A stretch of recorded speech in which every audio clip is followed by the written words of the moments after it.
Can anyone tell me what this is? Anyone guess? It's a virus, but it's not COVID. Someone raise their hand. Anyone? Take a guess. There's no. Yes. Yeah. What specific virus? Going once, going twice. Okay. Yes. No, not the common cold. Yes, exactly right. 10 points for you. This is HIV. And we're all familiar with HIV, but I don't think enough people are aware of how it's tested for today, because it's pretty archaic.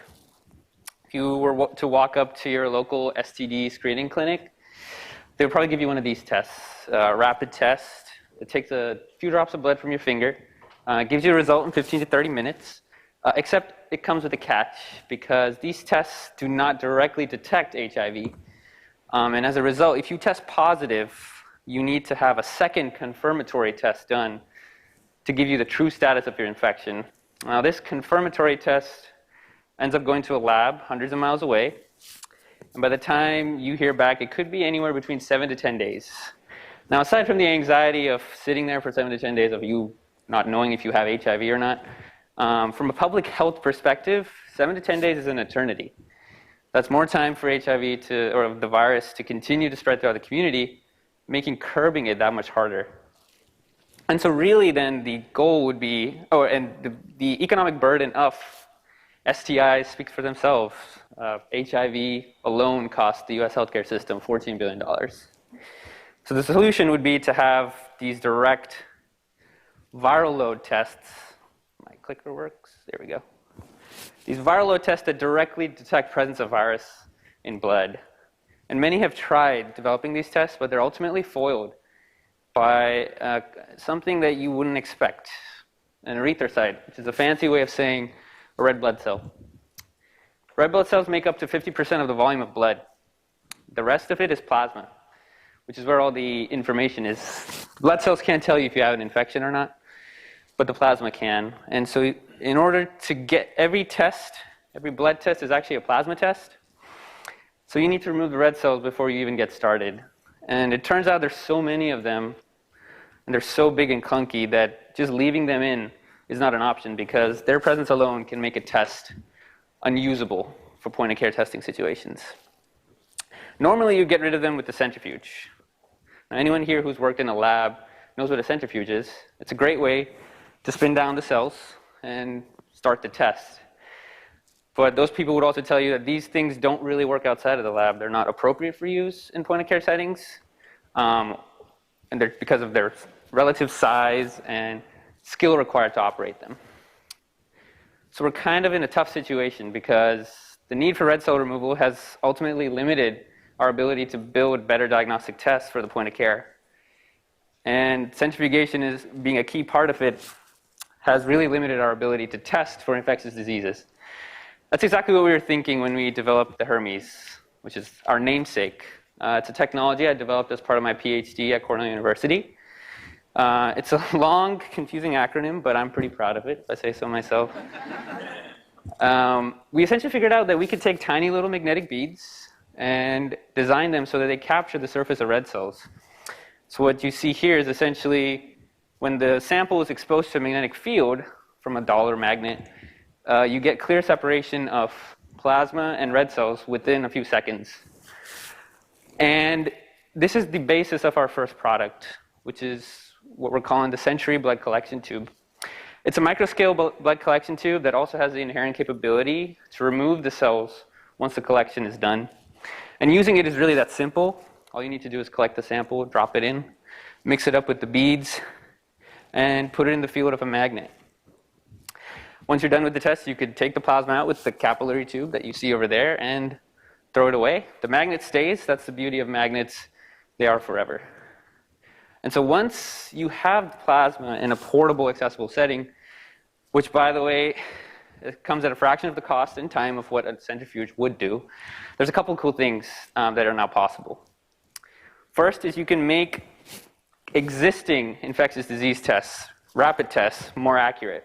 Because actually, it turns out these tests were designed for use in plasma, but they were just retrofitted with a passive filtration device on top of it to make it work in whole blood. these passive filtration mechanisms don't really work so well in the field. And what you end up with is situations like this, where someone came in to test for syphilis, tested negative in whole blood, but because the test is actually better in plasma, if they were to have the sample run through our device first, they would have tested correctly positive. And this is a situation where this person, just went back to their normal lives, resumed normal activity, and continued to unknowingly spread syphilis throughout their community. But there's perhaps an even bigger, more interesting opportunity, and bear with me for a second. Because to talk about that, I need to explain a little bit more about white blood cells. Now, white blood cells are innocuous for the most part. They only make up 1%, even less than 1% of the total volume of blood. But for infectious disease, they serve a special purpose because they are additional sources of viral material. Because it turns out diseases like HIV, hepatitis C, they invade white blood cells, set up base camp, and use the cell to turn out additional viral particles. So what that means is, just by leaving it in, you're able to get more viral load. And so if you were to take a side-by-side comparison of cell-free plasma, which is what you would get from a centrifuge, and cell-enriched plasma, which is what you would get using our device, you can notice up to a six-fold increase in viral load output. And this is something we observed in HIV. 6 times is virtually unheard of. There's no special process. This is just what you get from using our device. And this means fewer missed tests at the clinic, but also detection in windows much earlier than previously possible. And so really what I'm talking about here is we're not just as good as a centrifuge. In some cases, we're actually better. And so that's where we are right now. We're in a very interesting place. Immediately, we can pursue the rapid infectious disease testing space, a $3 billion market with tons of different applications, HIV, HCV, and syphilis being the big 3. But we're also an essential building block for the future of the next generation of tests, or the next generation of tests that will give you an immediate result, avoid the need for a lab follow-up, avoid the need for you to wait 7 to 10 days. We currently have funding from the NSF to pursue the infectious disease market for rapid tests, and we have applications in place to the NIH to pursue building the first ever blood-based test for HIV or HCV. And as I close, I'd just like to leave you with one final thought. Blood is incredibly information rich. There's so much you can tell about someone, particularly from a diagnostic perspective, just with a few drops of it. And infectious disease is really just the beginning for us, because we see so many other applications that are applicable for the point of care. I'm talking about cancer screening or also brain and heart injury prevention. Themselves multi-billion-dollar markets that are hurting for innovation. And that's really our goal, is to bring forward the next generation of blood tests. We want to make blood testing just as easy as it is to test something like saliva or a nasal swab. Build those tests. They don't have you waiting for a lab to get back to you for your results, but tests that can give you all the information you need before you walk out the door. Thank you for your time.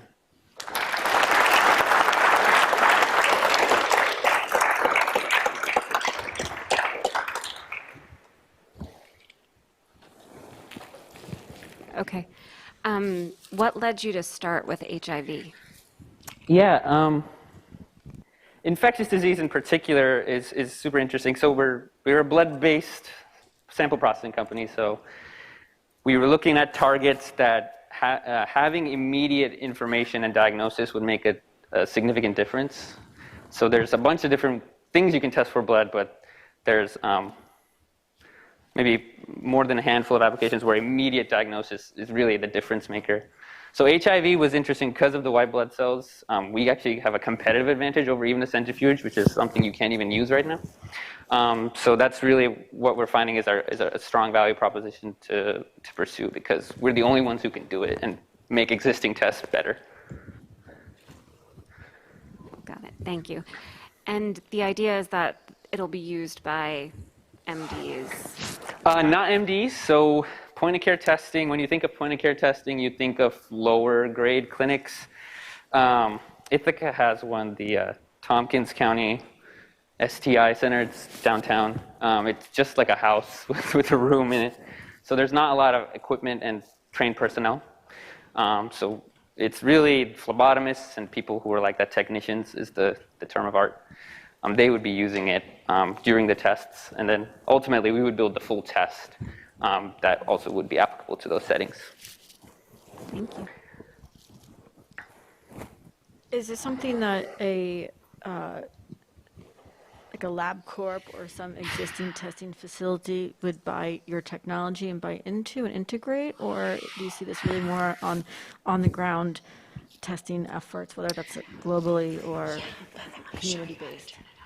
I see LabCorp and those central testing companies as a counterpart. They do the testing in the lab. We do testings in more decentralized settings. There's a universe in which both can coexist. Because like I said earlier, some things you need to know right now and some things you can wait for.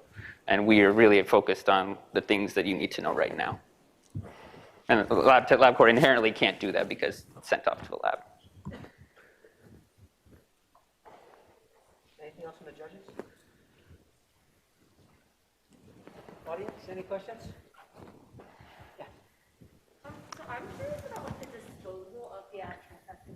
So within healthcare, right, where you follow all these protocols about sharps, blood, anything like that, how do you handle disposal of something if it's both blood and a magnet?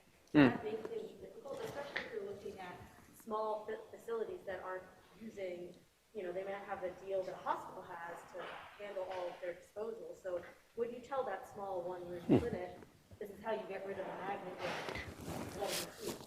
Right. You keep the magnet. The magnet lasts. It's a razor and blade situation. Yeah, you take it off, use it for the next test. The magnetic beads you dispose of, just like they dispose of a rapid test strip. It's the same hazard because it's blood. So you put it in a BSL box, a red box. Yeah, the magnet is not thrown away. That would be incredibly wasteful. Yeah. Yes. Yeah, just curious if you're running into resistance because of the very public Theranos case. I was wondering when this would come up. That was too. I have an over-under of two questions. Yeah, so we are similar in that we are pursuing point-of-care testing, but we come from more modest beginnings. I really do admire their, aside from all the unethical, shady business, it was a moonshot, and I think they sort of skipped too many steps and wanted to skip too many steps to get to that point. We will maybe half a century from now get to that point, but this is the practical way to get there. It's the first step we need to take to make blood testing more accessible, because the need for sample processing has really just been that bottleneck holding it up. So we're hoping to be the people who open the floodgates and have people come in and think about blood testing as something that's more accessible now that you have a technology like this to make things, to open things up. Excellent. Anything else from the audience? Yeah, one more. Go ahead.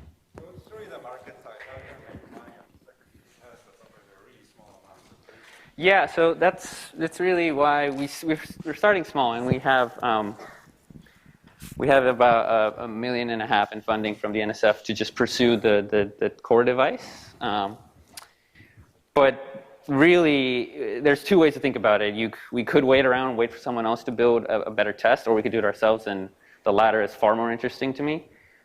So that's really our goal. This is a nice way to get us to that point, make money, and build awareness. But really, this is just the appetizer. The main course is building the whole test. It's virtually untapped market. No one does point-of-care blood testing for infectious disease. Again, back to the whole, because it's super difficult to just leave those red cells in there during testing. They're a pain in the ass. Super. Okay, one more in the back, in the corner. You can yell or use the mic, either way.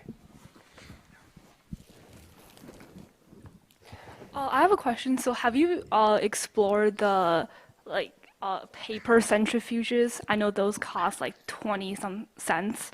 And what is the cost effectiveness of this new technology?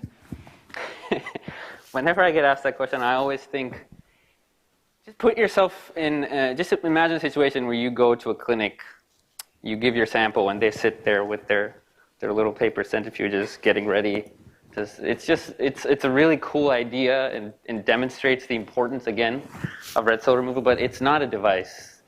Those techniques are really strictly for academia, and Manu Prakash is the guy at Stanford who developed that. Yeah, I don't see any movement from them to build something for the point of care, and just in general, centrifuging, the FDA kind of views it as sort of a thing that we should avoid at all costs at the point of care, just because of the fast-moving parts and stuff like that. It's just too much of a hazard.